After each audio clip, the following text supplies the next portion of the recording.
Mit navn er Simone, og jeg er elev på Idrætshøjskolen Sønderborg. Jeg har været med til at grundlægge Project Play, som er et projekt, vi laver nede på asylcentret, hvor vi laver en masse aktiviteter med beboerne. Det er primært sportslige aktiviteter, såsom fodbold, eller hockey, eller badminton.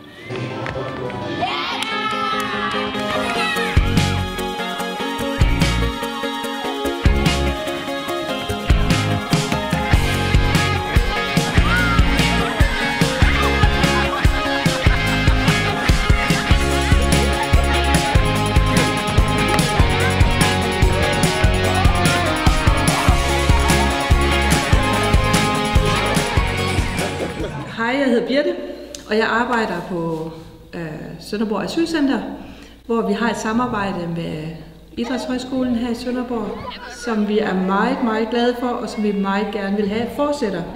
Vi kan bare se, at vores beboere har rigtig stor fornøjelse af det her, både børn og voksne. Er vi begyndt? Ja. Super!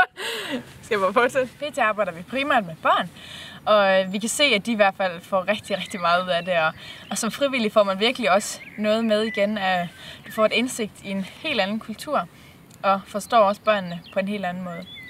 Vi har også rigtig gode fremtidsperspektiver i det her projekt, og håber på, at vi senere hen kan komme til at arbejde med kvinder, som også har det rigtig svært, og muligvis også mændene, som jo er godt repræsenteret nede på asylcentret.